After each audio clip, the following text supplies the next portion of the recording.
Good afternoon, delegates. Your chairman, Jason Murphy, here once again. It is my honor to introduce our next speaker, who is the one that asked me to take over as chairman. He was the chairman for Boys State for the last 7 years. This last 7 years that we had Boys State, of course, we skipped last year, but so it's my honor to introduce my friend, my fellow veteran, and the past chairman for the 7 years, Judge Gary McKenzie. He is the circuit court judge for the 13th Judicial District, and it's my honor to introduce him and let him address you all. If you have questions, remember you can throw those in the chat, and we will get to as many of those as we can, and also be listening, of course, and for some questions from him to you all, and we'll give him some feedback as we go along. So, Judge McKenzie, thank you for being here. Well, thanks for having me. I really appreciate it. And so this is new to me. Let me just say, I'm used to everybody being live, but under our circumstances, I understand the situation that we find ourselves in. But anyway, it's an honor to be here. And this is, I do want to say as I begin that this is one of the, in my opinion, it is one of the best experiences that a rising senior in high school can have. The tradition here at the Boys State program in Tennessee is amazing. We produce the future leaders of our state and of our country. And so it's an honor to be here to present to you. Let me ask as I begin, is there any, I know there can be some interaction. And so my question is there anybody from Meigs County, Tennessee? Any delegates from Meigs County, Tennessee? And there may or may not be. It'll take a few seconds. And so I'll let you know just the reason I ask is because Meigs County, Tennessee is a very small county in eastern Tennessee. I think the population is approximately 8,500 people. And that's actually where I was born and raised at. And then ended up here in Cookeville, Tennessee, and was fortunate enough with my career as a district attorney getting elected to the criminal court judgeship, which covers 7 counties and approximately 250,000 people. And so I always point that out just to say, for those of you that are in this program that come from small areas, the sky is the limit for you. One doesn't have to be born into some big city or big area to have a career and to do whatever their goals are, to seek whatever their goals are. And that leads into what I want to talk about to you today, which is a life of service. And that's what this presentation is. So please bear with me. Again, I'm used to being live, so I'm trying to get a handle on this technology. But this talk is going to be about a life of service and a quality of leadership. I had just a little bit, going back a little bit about me and my experience. So I started out as a young assistant district attorney and a prosecutor for the 13th district. And I served about 15 years as a prosecutor for the state of Tennessee, elevating up to a deputy district attorney, which handled several of the more serious cases across our district. I also served as a judge advocate general officer in the Tennessee Army National Guard, and deployed to Iraq in 2009, did a deployment, got back at OIF, got back in 2010. And so 2014 was elected to the bench as criminal court judge, part 1. We have 2 criminal court judges. But I say that to say that throughout my experience, dating all the way back to my days in Meigs County, I have been fortunate enough to have come into contact with many people who have been leaders. And as I would come into contact with them, I would look at the qualities that they had and try to emulate those qualities. I'd try to see, what can I steal from them, basically? What kind of qualities, how they handle themselves, what makes them a good leader? And I was fortunate enough to have several of those, starting all the way back with my father, and going through my career. I had many influences in the military and the leaders that I got to see. General Holmes, who's a wonderful leader with the Tennessee Army National Guard, and then Judge Maddox, one of the past chairmen that we had, was influenced on my career as a prosecutor all the way through judgeship. Judge David Patterson, recently retired. These are just some of the people who influenced me and helped me get where I am today. And so what are qualities of a leader? What leadership qualities? So when we talk about what leadership qualities are, what comes to mind? What kind of qualities come to mind? So is anybody could name, is there any way maybe they could write in, name some American leaders? When you think about leaders in our country, what comes to mind? Are there any names that come to mind? And let me ask, how long is our lag? Is our lag time? 10 seconds. It's about 10 seconds. Okay. Well, great. So if you can, if just let me know if they get any, and I'll go on. But what leaders, American leaders, have we got anybody? Nobody. Okay. Well, I'll go ahead and Theodore Roosevelt, well, there you go. Perfect. Excellent. President Lincoln, Perfect. Mark T. Mhm. Esper, Okay. Dr. King, Yes. All right. Perfect. FDR. Perfect. So here, and there you go, right? So my slide, here are some of those that I have called out. Abraham Lincoln, Franklin D. Roosevelt, right? Martin Luther King. So all of those individuals, those are the type of people that come to mind when we think about leadership qualities or we talk about great American leaders in our history. And so what traits did Lincoln, Roosevelt, and King have in common? What kinds of traits do we think they had in common? Well, first of all, good character and respectability, right? They were respectful and they all had good character. Good communicators. These were individuals who were able to talk to and lead people in very divisive times. If you think about Abraham Lincoln and the times the time period that he served, a civil war, a country completely divided, even more so, way more so than it is we find ourselves in today's times. You think about Martin Luther King. He led during the civil rights era, where we had many divisions in our country, very divisive, and it was a difficult time period that he led us through. And so all of those individuals were good communicators. They were individuals who were able to communicate their beliefs and their cause effectively. They were confident. Anytime you watch a speech of Dr. Martin Luther King, you see he's a wonderful speaker and he's so confident in what he's saying. And they made the right decision regardless of what the popular opinion was. That's what they did. They made right decisions regardless of what was popular. And I think that's a hallmark of a leader. It's someone who doesn't just go along necessarily with the crowd. Sometimes the crowd's right, sometimes the crowd's wrong. But they made those right decisions. Did you know, however, that Martin Luther King and Abraham Lincoln both suffered from depression? Both of them struggled with depression. FDR suffered from polio and lost his ability to walk. So each of these men overcame difficult circumstances to succeed. And so that to me is probably one of the most important traits, character traits, and leadership traits that they had. They were able to overcome these adversity. And so what would you call that? What is the name for that ability to overcome, to bounce back? And the term that comes to mind for me is resiliency. Resiliency is that term. It is that trait for one to deal with adversity and successfully overcome it. So how do we define resiliency? Well, resiliency is the ability to grow and thrive in the face of challenges and bounce back from adversity. That's what resiliency is.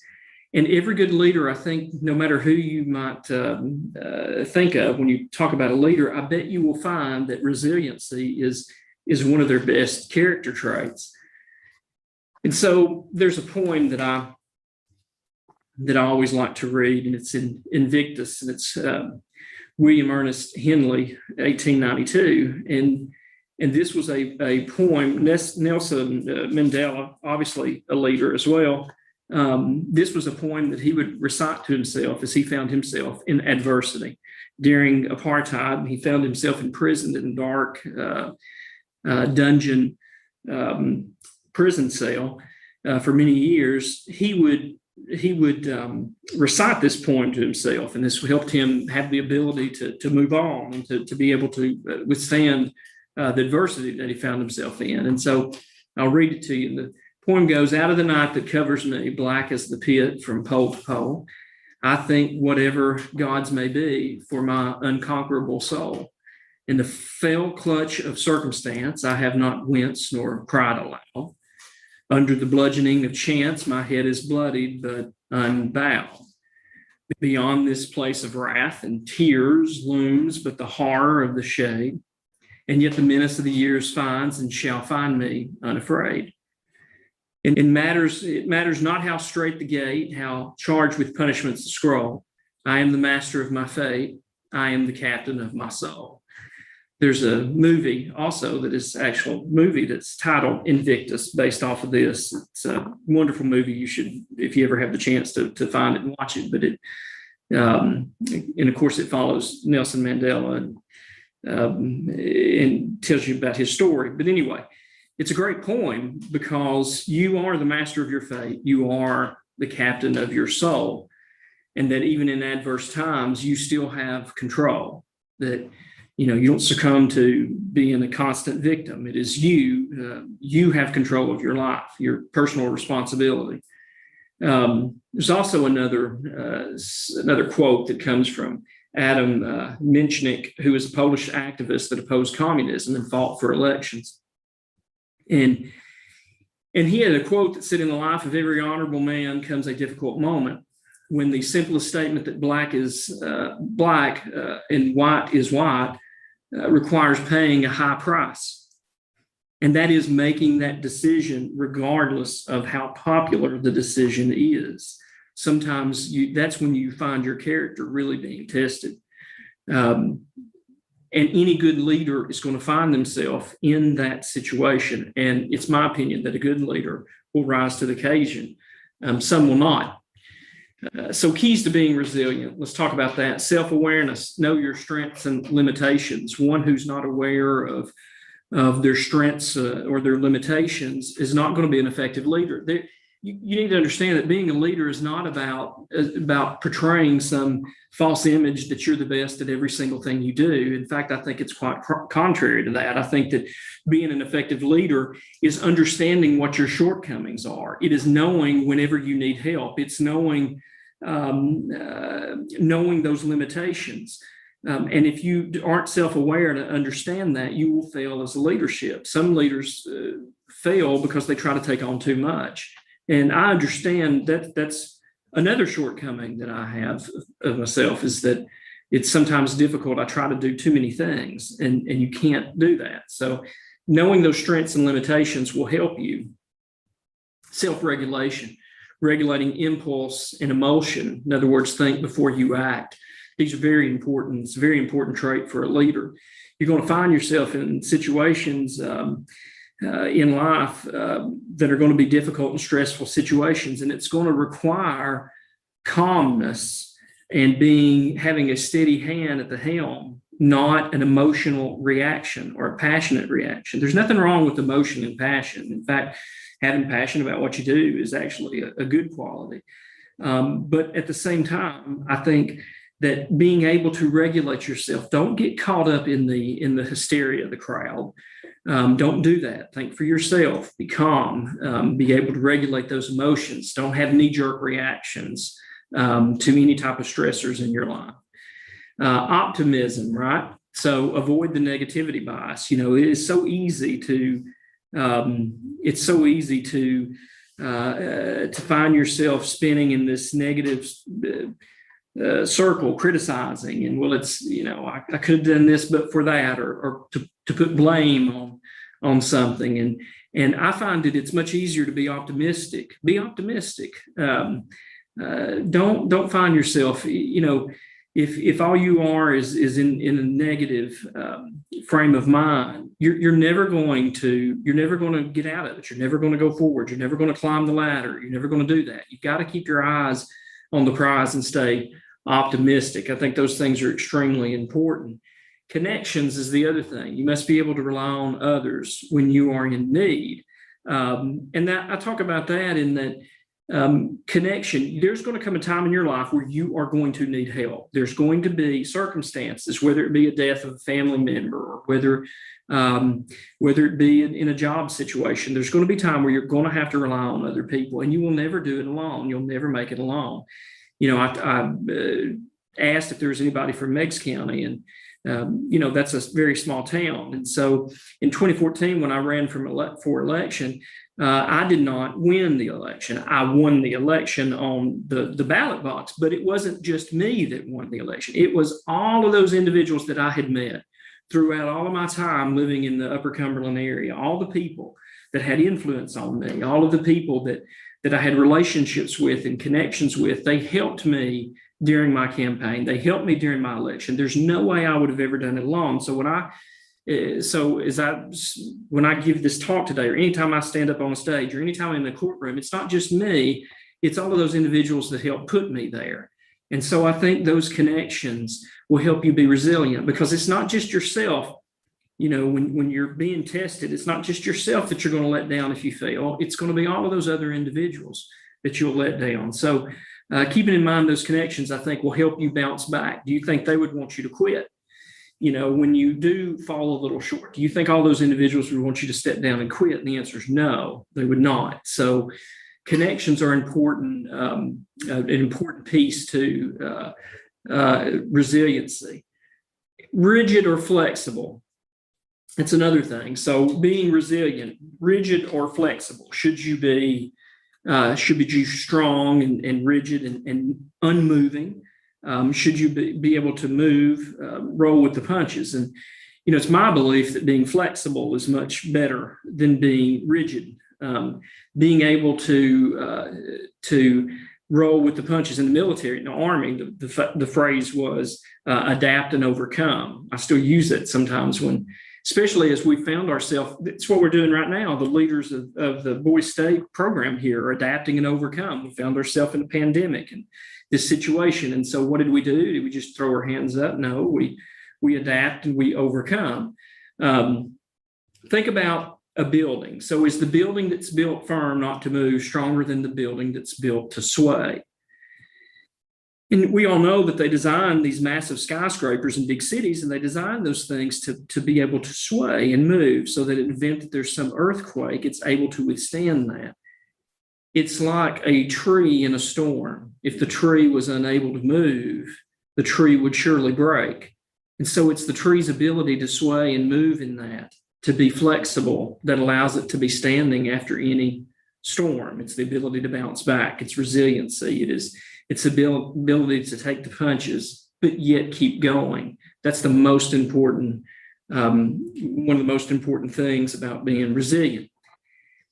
But the other thing that a leader needs to do is a leader needs to have a belief that an individual, that one human being can make a difference, can change the world, that one person can make a difference. It's so much easier just to throw your hands up in the air and say that you can never change anything and just accept whatever it is. Well, it's always been this way, so there's nothing I can do about it. So, for example, you might talk to individuals about going to vote, and to individuals about participating in democracy. And they say, it's all the same. It never changes. Why should I do anything? And that kind of thinking, I don't believe is helpful to any situation. And so you need to believe that you can make a difference, because you surely will not if you don't. So can one person change the world? Well, let me tell you a story about an 8-year-old little boy. When I was prosecuting, unfortunately, there are cases that deal with child abuse situations. And I was prosecuting an individual who, and I'm not going to go into details, it wouldn't be appropriate, but let's just say that what he had done to this 8-year-old child was very terrible. It was awful, very harmful. And so in the courtroom, To prosecute these types of cases, one must have evidence. And part of that evidence to do that requires that the victim come forward. And the victim, the rules of evidence require that the victim has to come forward in that courtroom. And the individual's charged has a constitutional right to face their accuser. And so the victim has to summon up courage to come into a courtroom and point out their victimizer. And it's extremely difficult to do. Imagine doing that at 8 years old. And so we were prosecuting this individual, and there's no question in my mind he had been under investigation for other such crimes in other states. And there's no doubt in my mind that he was, I certainly wouldn't have prosecuted if I didn't believe in his guilt. We had a lot of evidence to back us up. But the most important piece of evidence was we had to have this 8-year-old boy who had to come into this room and testify. Now, I want you to think about this. Think about in your mind right now, think about any courtroom. There's a picture that I've got on the screen of a courtroom. And so, which is a pretty good representation of courtrooms across the country. And so you can think of that courtroom and think about the doors opening up in the back of the courtroom, and think about being an 8-year-old little boy, and think about having to walk through that courtroom and climb up on that witness stand. And there's a jury box full of 12 strangers that are sitting there that you don't know, they're adults. And there sits across from you the man who is responsible for the abuse that you have suffered over the past year, terrible abuse. And imagine having the strength and the courage to point that person out and to discuss, talk about, and explain that very abuse that you really don't want to ever remember happening to you. Well, that's what this 8-year-old boy had to do. And I watched him walk through that courtroom, and I watched him come up and get on the witness stand. And I watched him point out the man that had caused that abuse to him. And at the end of the day, the jury convicted the defendant of what he was charged with, and he will, more likely than not, he will never walk the earth free again with the type of sentence that he got. Now, there's no doubt in my mind that because that 8-year-old boy, if he had not come forward, and we had the strongest case of any of the other jurisdictions that had cases, and had he not come forward in that courtroom and he not done that, that man would be walking free. Now, I don't know if he'd be walking free today. That's been several years ago. But I'll tell you what I do know. I know that the man probably would have had more victims in his wake between the moment in time where that young child took the witness stand and today, had he not. And so that 8-year-old boy changed the world, because somewhere there is another child who did not suffer abuse at the hands of that individual. And that child's life is changed to the good because of the strength of that 8-year-old boy in that courtroom that day. So one person can change the world. That 8-year-old boy did. A single moment in time can have a lasting impact. I always tell the story of Captain Billy Burke because I think it's an important story to tell. And and I find myself at this point older than, for many years. I've known this story, and I think about this story every time 9/11 rolls back around. And now I find myself older than Captain Burke. But obviously when it happened, I was younger than him. But he's 46 years old, and he was serving in Engine 21 on September 11th in 2001. And the North Tower was hit first, and he responded to it on 9/11. As he responded to the North Tower, his men climbed up and went up into that tower. So they're running to the destruction instead of the many people that are running away. And he climbs up into that tower, and his men get as high as they can, and they start beginning to try to evacuate people to get them out of there. And about that time, the South Tower got struck.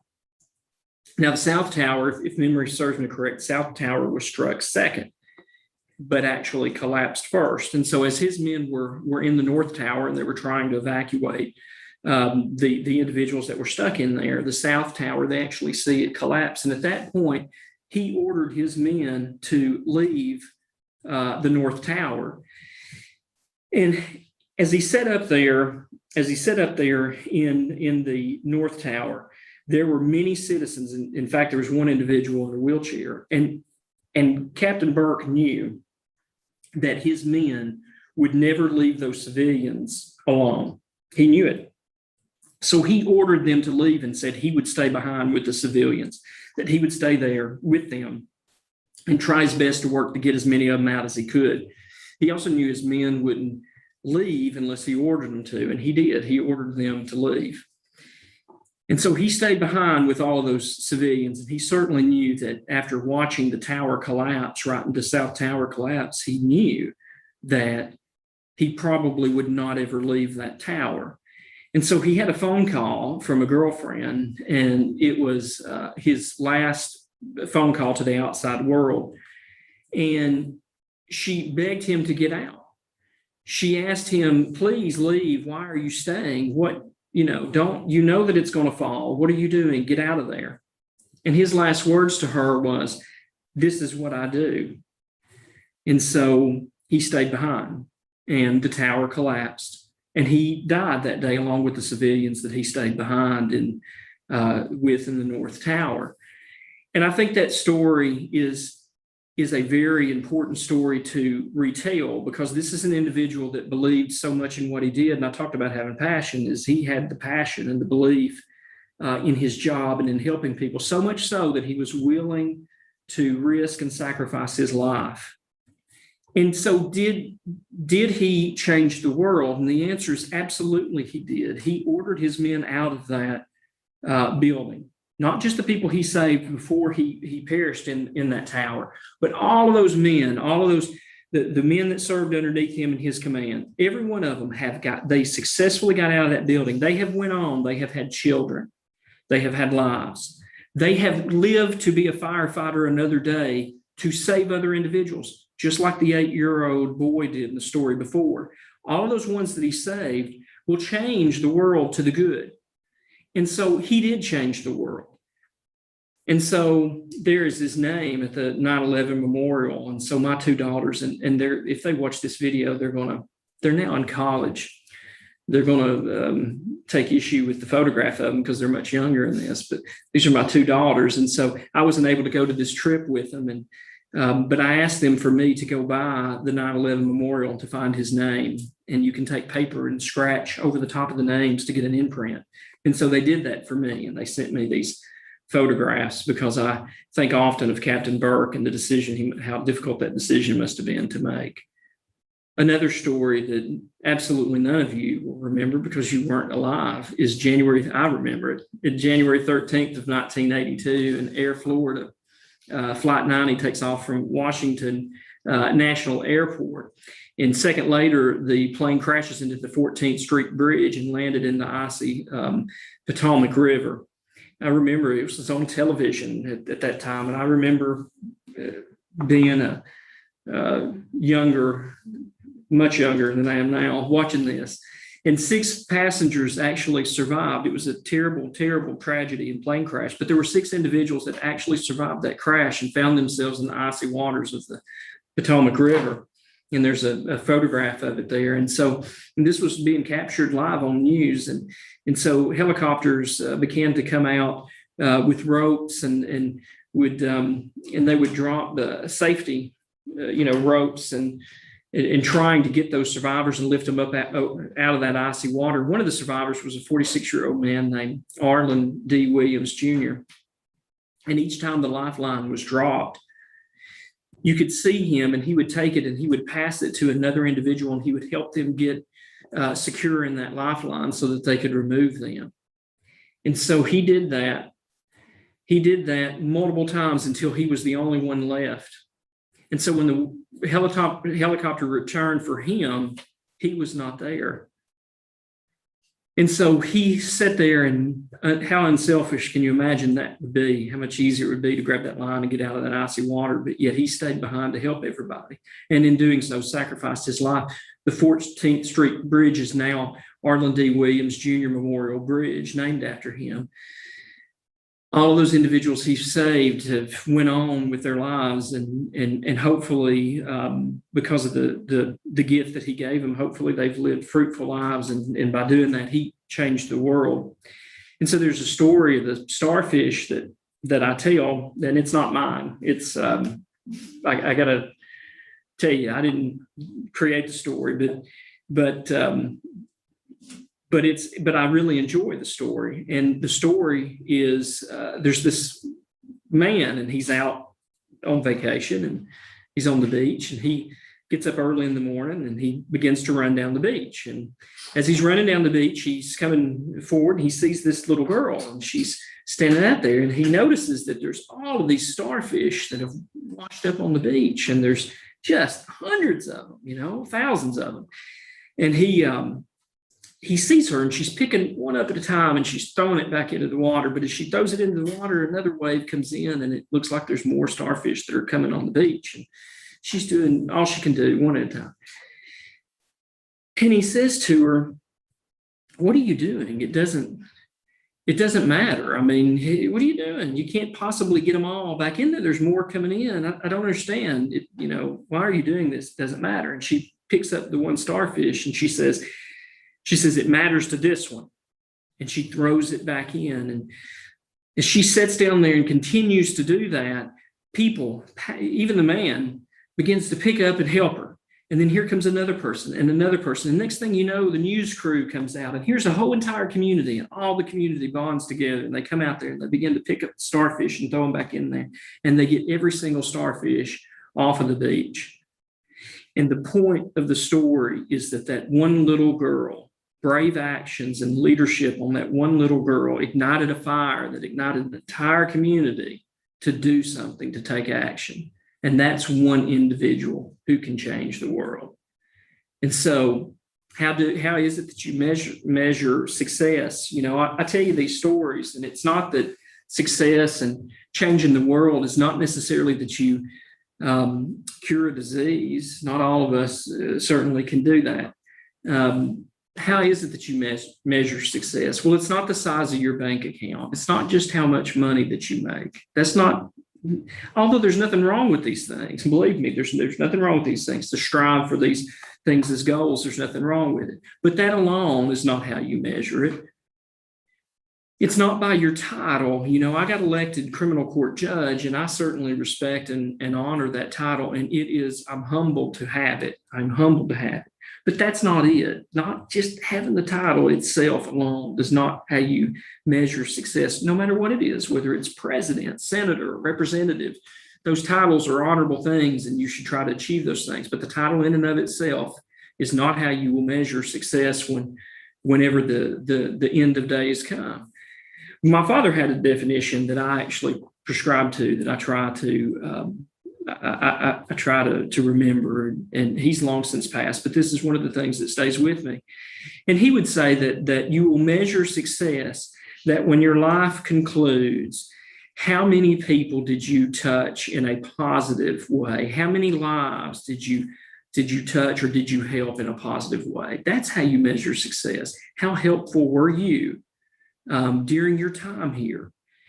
And helping people doesn't have to be, as I said, curing a disease. It can be very simple. But how many people, whether you're a teacher in a classroom or a professor, whatever it may be, how many people did you touch in a positive way? And so most changes will come from hard work and preparation. You need to understand that those things are required if you're going to succeed. There's no success that you can have that comes easy. You have to put the work in.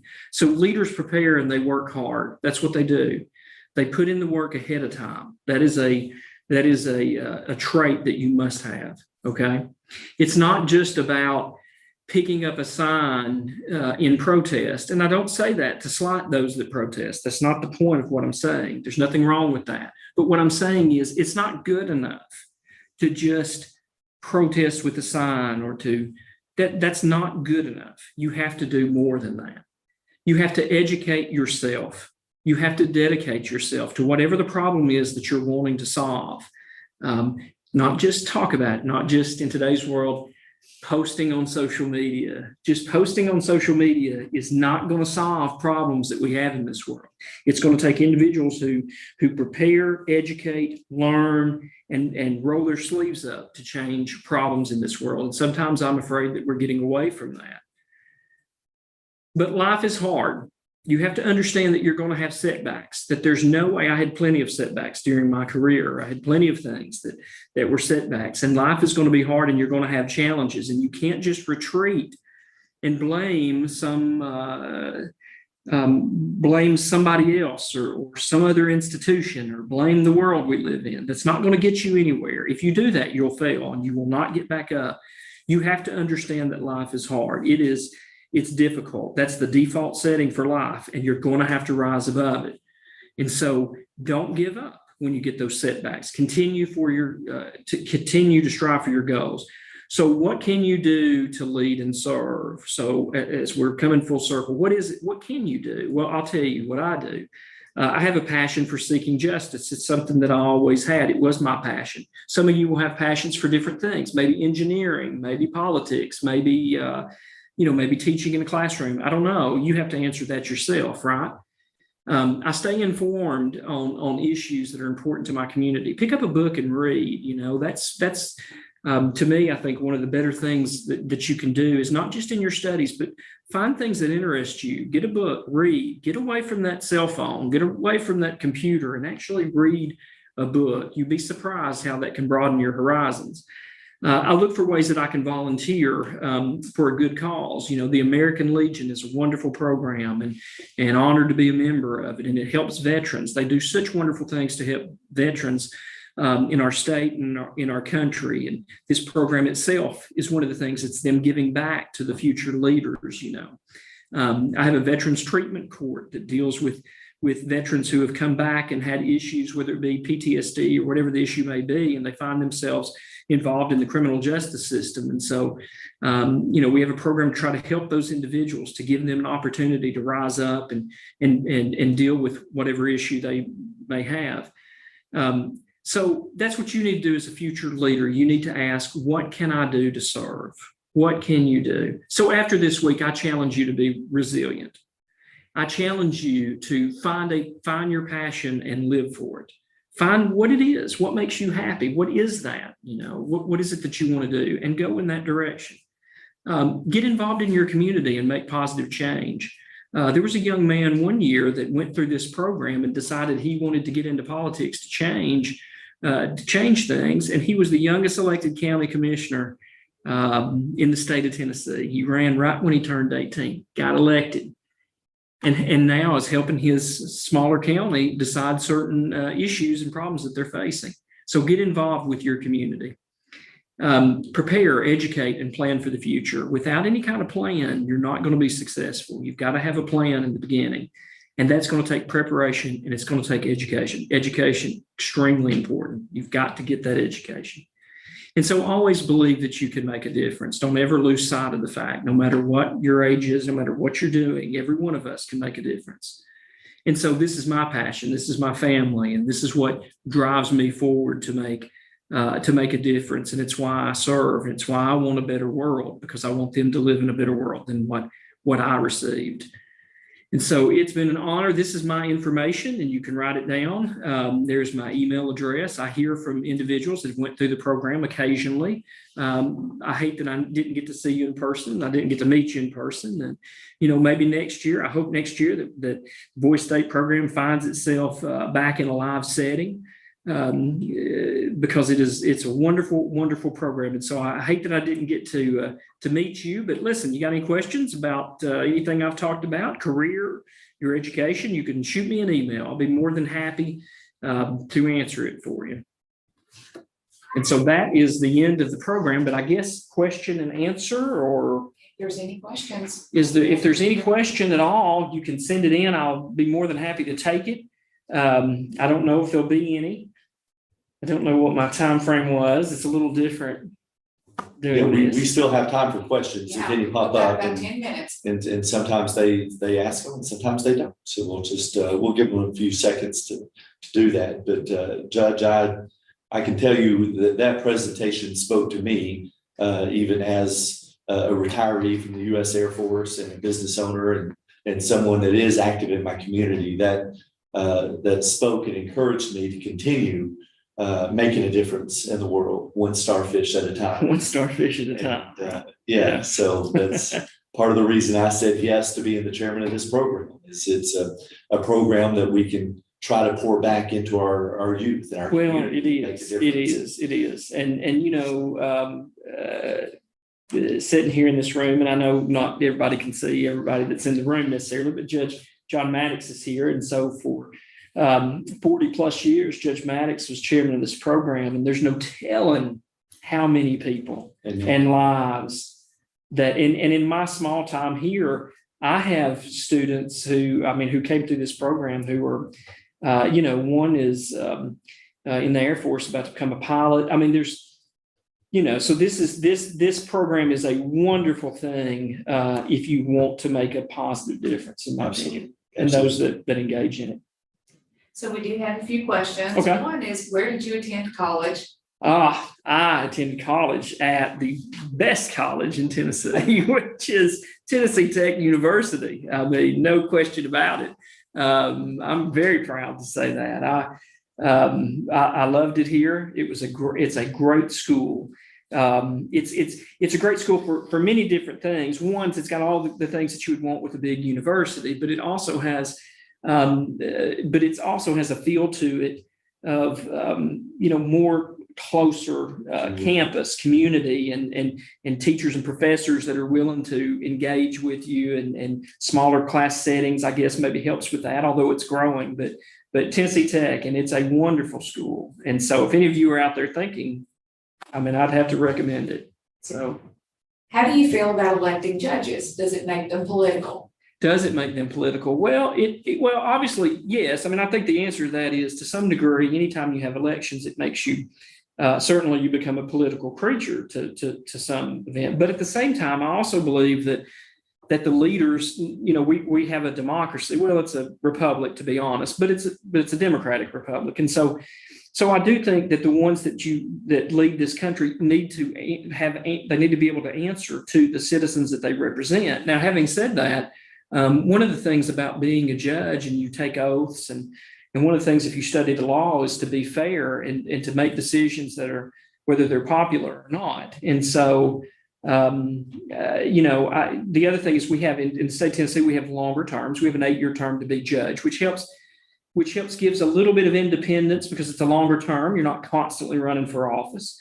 But most of the people who aspire to be judges are driven so not because they want to win an election, but because they want to serve. And so I've had a history of the judges, at least that I practice law in front of, made those decisions regardless of politics. And so I think most judges do that, whether they're elected or not. I think that they vote their conscience. That's what I think they will do. So it does make you political, but I think it works. I think it works. Are there any certain steps you would recommend for breaking into state politics? Are there any oh my goodness. First, I would say, why? No, I'm kidding. No, yeah, look, I'll tell you what, I really think you need to get involved with whatever your political party may be. It doesn't matter. Whatever your political party may be, I would suggest that you get involved with that political party, that you begin to go to meetings at that political party, that you volunteer. Maybe there's a candidate that's running for office that you like his or her stance on whatever that may be. And so get involved in that campaign early. A good friend of mine, Cameron Sexton, who is right now the Speaker of the House for the state of Tennessee. He's just a wonderful guy. And so he's from Cumberland County, which is one of the counties in my district. Cameron began by volunteering, and in elections, he'll tell you the stories of the elections he began volunteering for. And then here he is. So I think getting involved early on and helping out, I think is sort of the gateway into that. And from there, who knows where it takes you, right? Who do you meet? Who do you work with? You get to college, most like Tennessee Tech, they do an internship with the state legislature. You can get down there and follow some of those elected leaders around. So I think that's probably the best way, is you start at the bottom floor. That's what you do. And then you work your way up. Okay, switching gears, and last couple of questions. One is, how hard is it for you not to get emotionally involved in a case? That's a good question. How hard is it? Well, It's I will say that it was harder in the beginning. Both when I began as a prosecutor, it was harder to not be emotionally involved. But as my time as a prosecutor went on, I became a lot more objective, and I think that there's some hardening that goes on because you're seeing so many things, and they're all terrible. But it's like being a doctor going into a room with bad news. You begin. I mean, it always affects you to some degree, but you understand that's part of the job that you're doing, and so you have to be able to compartmentalize to be able to do this job. As a judge was the same thing from my first year through 7 now. I think I've done nothing but become a better judge as time has went on, because I think you learn the ability to compartmentalize, because you've got to take the emotion of whatever that case is and sort of put that in a box, and you've got to think logically and what is the law, and you have to do that because that's the oath you took. And I think experience helps with that. I think the more experience you have with that, the better you get. So it's difficult, and it always will be, but as time goes on, I think you get better with it. Okay, and the final question here is, do you ever feel like being a judge puts the people you love in danger? Well, it's a good question. No, I mean, there have been times, just a few, where I've had individuals that have, made some kind of threat or something. Now, I say that to say I'm very fortunate to live where I live. I'm very fortunate to have the protection of local law enforcement individuals. The sheriff's department here has been great when I've had those situations where I never felt like I wasn't protected. So although there's always going to be some risk, but there's going to be risk in almost anything you do.